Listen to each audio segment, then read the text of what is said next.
Welcome to Fix It Home Improvement, covering projects that every homeowner should know and great products for home and garden. Hi, I'm JC, and this is where we share weekly home improvement tips. I'm here with my co-host, Cindy. Hello, JC. Hi, Cindy. This week we're going to talk about top dressing and aerating your lawn, and we'd like to thank Rob Bressler for liking and sharing the podcast. We're going to be having a 5-day promotion for our 12th ebook, Home Improvement Solutions, What Every Homeowner Should Know. It's going to be from July 7th to July 11th, 2020, and you can get a free download on Amazon. Did you say it was book 12? Book 12. In the late 1940s, Levittown, New York was developed by William Levitt. The community was laid out with curving streets. It had 2 trees in the front yard of each home. They were spaced evenly apart, and the lawns were planned to have grass of a single type with no weeds, and the owners were encouraged to keep the lawns edged neatly and mowed to 1.5 inches tall. And this is one of the first communities to put emphasis on lawn care and maintenance. Would you like a town named after you? Yeah, that'd be pretty cool. JC Town? A good routine to improve the structure of your lawn soil and to maintain a healthy lawn is to add a top dressing of compost on a schedule. What's top dressing? So this is a thin layer of something that you would spread over your lawn to improve it. Thanks for the clarification. So you're usually using manure, topsoil, peat, or compost. For most lawns, compost is going to be the best top dressing. Okay. For many homes in a subdivision, builders will remove the top couple inches of topsoil. They'll pile it up so it can be used under sod or spread out for seed. The problem with many homes is builders dig up the subsoil to build roads, foundations, and lay utilities, and then they're using that soil to backfill around the foundation and spread out over the rest of the lot.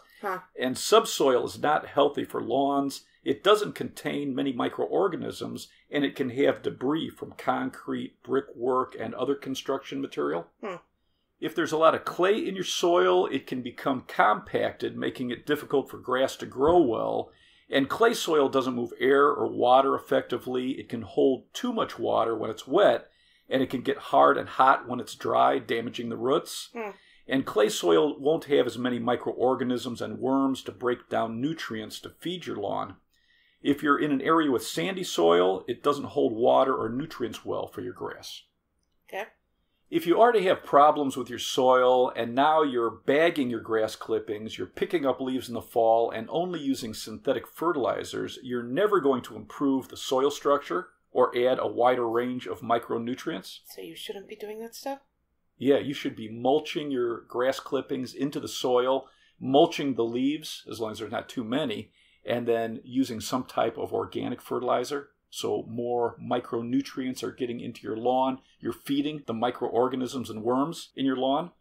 Oregon State University says synthetic fertilizers contain only a few key nutrients like nitrogen, phosphorus, and potassium. So they're easily absorbed by plants, but they move through the soil quickly and they're not helping improve the soil structure.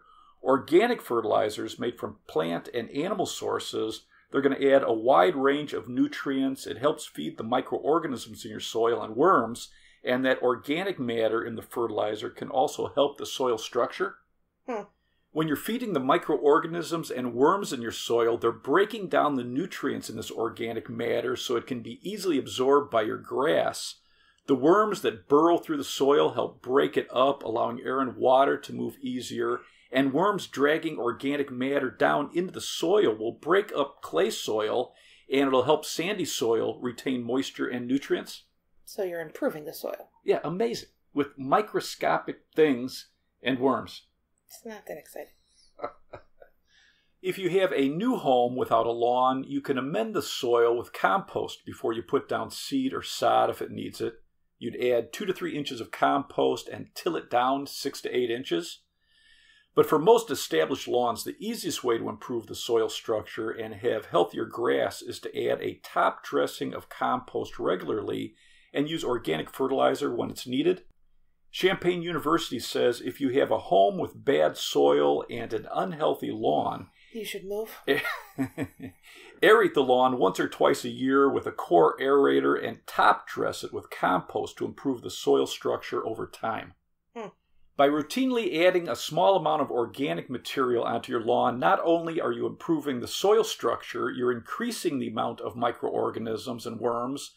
You're going to help control the pH, reduce the amount of fertilizer and the water needed. What is core aeration? So it's a machine that's pulling 2 or 3 inch plugs out of the soil. It's loosening the soil. It allows organic material to drop into it so you can improve the structure quickly. It allows more air and water to flow. Grass is stimulated to grow to fill that space from the removed plugs. So you're going to get bigger roots, which is going to give you a healthier lawn. Do you just leave the plugs on the lawn then? Yeah, they slowly break down and go back into the soil. Is this something you're hiring a company for? Yeah, there's landscape companies you can hire to core aerate, or you can rent a machine at a home center or a rental store. And it's kind of like using a mower. You just run in straight lines over your lawn, but check the model. They're going to vary on how they're used. Some have a handle to drop down the tines, and then you have to pull up this handle to turn the machine, and then you got to drop down the tines again to continue. And some people will go over the lawn once, like you would just stay in straight lines like you're using a mower, and then go again perpendicular so you get better coverage if you have a very compacted lawn. I read an article that suggested renting an aerator with your neighbors. Why? That way you can spread the cost. You get to know your neighbors, and then your whole block will have better lawns. Make sure you call 811 before you aerate, because a lot of the cable or internet lines can be pretty shallow. And pay attention if you have underground sprinklers or low voltage lighting. It's funny how you can forget about those things when you're using a tool like this. The University of Illinois suggests waiting to aerate your lawn for 2 years if you've just laid down sod or new seed. The Ohio State University recommends core aeration in spring or early fall when the soil is moist but not wet. It's going to pull out better plugs. If you have very dry soil, it doesn't produce good plugs. And you want to do this when your grass is growing, so it fills the spaces. You don't want to do this when your grass is dormant. Right. They said spikes and other tools that just put holes in your soil aren't as effective as core aeration. We're actually pulling out a plug. But if you're in an area with very sandy soil, spikes are actually going to work better until you add enough organic material that you can effectively core aerate. Okay. The University of Wisconsin says lawns will benefit from core aeration every 1 to 5 years, depending on how compacted your soil is. If you have compacted soil and a lawn that isn't thick, you should be aerating every year. If you have a healthy lawn, you can aerate it every 3 to 5 years to maintain it. The University of Tennessee says core aerate before top dressing with compost, and only use about 1/8 of an inch to 1/4 inch of compost on top of your grass. Don't over apply it and smother your grass. And be patient. It's going to take a few years, but you will improve your lawn. And top dress every year. Be consistent. By adding compost as a top dressing every year, the microorganisms in this compost will help break down thatch in your lawn, and the microorganisms and worms in your soil will come up to feed on this organic material, and they're going to help break down thatch. They also say top dressing with compost in the fall will help Bermuda grass handle cold temperatures better. It's interesting. Yes. What is thatch? It's an interwoven layer of living and dead roots, stems, shoots, and debris. It's more common in a lawn with compacted soil or soil that has a low pH, so slightly acidic. Okay. The University of Vermont says for most lawns, compost is going to be the best top dressing, but if you have sandy soil and your grass does well in slightly acidic soil, like centipede grass, which is a warm season grass, you can also use peat moss as a top dressing. So it's not going to have as many nutrients, but it does help sandy soil hold moisture and it doesn't compact easily. Peat moss has a pH of 3.5 to 6, so it could also be used to help lower your soil pH. How are you putting down the compost all over your lawn? So you can pour small piles all around your lawn and then rake it out. How thick? Generally, you want it 1/8 of an inch, no more than 1/2 an inch. You don't want to smother your grass. And you want to apply this a little every year so you don't create this, there's just this mass of organic material on top of your lawn. Or you can put it in a wheelbarrow and use a shovel and kind of fan it out over your lawn, so kind of whip it and then rake it in. You can use a regular fertilizer spreader or a compost spreader. There's a company called Landzie. It's Landzie. They have a compost and peat moss spreader. It's a metal mesh roller with a handle. It has a hinged door, so you open this up, you pour in your compost, and then you just roll it over your lawn. It breaks up the material and it rolls out the compost evenly, and then it keeps any debris inside the spreader. Cool. Another routine you can add to top dressing and aerating is overseeding your lawn every 3 years or so, especially with cool season grass. Grass doesn't spread as well after a few years, and by adding grass seed to your lawn every few years, it's going to help keep it thick and help reduce the amount of weeds. You'd overseed cool season grass in spring or fall and warm season grass in spring. Check the label on how much seed to put down. It's usually about half of what you'd put down if you have bare soil. Okay. Before you overseed, mow your lawn and bag the clippings. So this is the one time you bag them.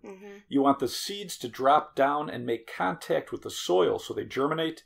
You want to rake your lawn well, pick up any thatch and debris, and then use a spreader to put down the seeds evenly. You need to keep the seeds moist, so you're going to mist it or lightly water it, usually 2 times a day for 2 weeks, but check the germination period. If the seeds or the seedlings dry out, they're going to die, but you can't overwater it because then they'll rot. So it's a delicate balance. And time your overseeding so the days aren't hot, so that's why it's good in spring or fall. Okay. Every few years, you can combine all 3 routines. You would core aerate, then overseed, and then top dress your lawn with 1/8 to 1/4 inch of compost. That seems like a lot of work. The compost is going to help the seeds germinate. The compost is also working down into the holes you created to improve the soil structure.